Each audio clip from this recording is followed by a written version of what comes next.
നമ്മുടെ കമ്പനി വരുമ്പം ചിലരുടെയൊക്കെ കമ്പനി അടച്ചു കൂട്ടുന്നത് കാണാം. എന്തൊക്കെ കാണാൻ കിടക്കുന്നു. അതാണ് കുഴപ്പം. ആരെയും പൂട്ടിക്കാനും മറ്റേ കെട്ടിവെക്കാനും ഒന്നും അല്ല നിങ്ങൾ ബിസിനസ്സിലോട്ട് ഇറങ്ങിത്തിരിക്കുന്നത്. മനസ്സിലായോ? ആദ്യം പഠിക്കേണ്ട പാഠം അതാണ്. സാധാരണക്കാർക്ക് അവരുടെ ആവശ്യാർത്ഥം അവരുടെ വിലയ്ക്കുള്ളിൽ ഒതുങ്ങുന്ന രീതിയിൽ നല്ല പ്രോഡക്ട്സ് ഉണ്ടാക്കി മാർക്കറ്റിൽ ഇറക്കുക. മനസ്സിലായില്ലേ? അത് ജനം പറയണം നന്നായിരിക്കുന്നു. അപ്പൊ പുതിയ പുതിയ ഓഫറുകളുമായിട്ട് ധാരാളം പേര് നിങ്ങളെ സമീപിക്കും. നിങ്ങളുടെ ബിസിനസ് അങ്ങനെ വളരുകയും ചെയ്യും. അല്ലാതെ പൂട്ടാൻ നടക്കരുത് ആരെയും. അതെ, മത്സരം തുടങ്ങാൻ പോകുന്നല്ലേ ഉള്ളൂ. മോളെ, സമയം കളയാതെ അമ്മ ഉണ്ടാക്കിയ മാങ്ങാപ്പരട്ട് എടുത്തോണ്ട് വാ.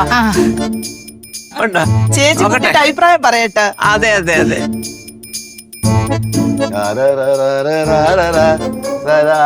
അയ്യോ മുത്തുണ്ണ, മാങ്ങാപ്പരട്ട് റെഡിയായോ?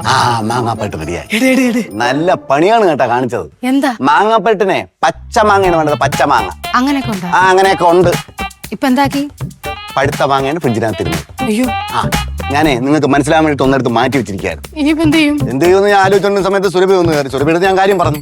എന്തിനാ അവളോട് പറയാൻ പോയേ?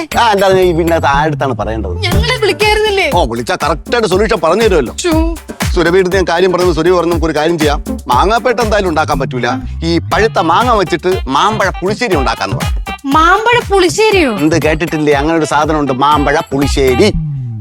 ഞാൻ ഇനി അമ്മയോട് എന്ത് പറയും? മാമ്പഴ പുളിശ്ശേരി ഉണ്ടാക്കി എന്ന് പറയണം. അടിപൊളിയായിട്ട് മാമ്പഴ പുളിശ്ശേരി സുരഭി ഉണ്ടാക്കി വെച്ചിട്ടാണ് പോയത്. ക്രെഡിറ്റ് മൊത്തം സുനിതാമേനോട് എടുത്തോളാനും പറഞ്ഞിട്ടുണ്ട്. സമയക്കുറവ് കാരണം ഞാൻ ഇത്രയേ ഉണ്ടാക്കിയുള്ളൂ. എന്തായാലും എല്ലാരും ഒന്ന് കഴിക്കണം. എടുത്തോണ്ട് വാ മോളെ. മാങ്ങാപ്പരട്ട് മാമ്പഴ പുളിശ്ശേരിയായി അമ്മേ. അതൊക്കെ അവിടെ ചെന്ന് പറഞ്ഞാൽ കൊണ്ടു. നമുക്ക് വേറെ ദിവസം മാങ്ങാപ്പേട്ട് ഉണ്ടാക്കാം കേട്ടോ. മാങ്ങാപ്പേട്ട് ഉണ്ടാക്കാൻ പഴുത്ത മാങ്ങയും വെച്ചോണ്ട്.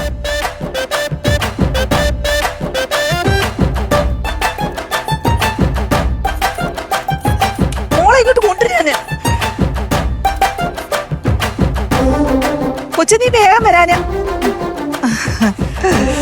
കൊണ്ടുവാ എന്റെ പൊന്നു മോളെ. ഒന്ന് നോക്കിക്കോട്ടെ അതിന്റെ രുചി. ചുടാ, ഞാനാണ് ഇതൊട്ട് കഴിച്ചിട്ടുമില്ല. ഞാൻ ഉണ്ടാക്കിയ മാമ്പഴപ്പരട്ട് ഇച്ചിട്ട് കൊടുത്തേ. ചേച്ചി അഭിപ്രായം പറയട്ടെന്ന്. അയ്യോ, എന്തോന്ന് മോളെ, ഒരു ശകലം ഒന്ന് തന്നെ. അതിന്റെ ഒന്നും രുചിച്ചൊന്ന് അറിഞ്ഞോട്ടെന്ന്. ഇത് എന്തൊരു മര്യാദ ഇല്ലാത്തതാ വെച്ചേ. ചേച്ചിക്ക് എടുത്തിട്ട് കൊടുക്ക. നിനക്ക് എന്തിന്റെ സുഖം വിളമ്പ് വെച്ചേ? വിളമ്പ് വേണമെങ്കിൽ അടപ്പ് മാറ്റാ. ഇതൊക്കെ എന്താ ദുഃഖഭാവം? ചേച്ചി കഴിച്ചിട്ട് അഭിപ്രായം പറയണം.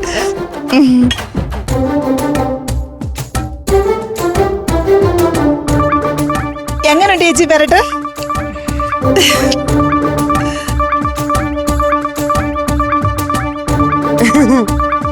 അപ്പൊ പിന്നെ നമ്മുടെ മാങ്ങാപ്പരട്ട് ചന്ദ്രാസൻ ഗ്രൂപ്പ് ഇൻട്രൊഡ്യൂസ് ചെയ്യല്ലേ? ഒരു കാര്യം ഞാൻ പറയാം. മാങ്ങാപ്പരട്ട് എന്താ, മാമ്പഴ പുളിശ്ശേരി എന്താ, ഈ വ്യത്യാസമെങ്കിലും അറിയാനുള്ള പകുതി ഉണ്ടായിരിക്കണം കേട്ടോ.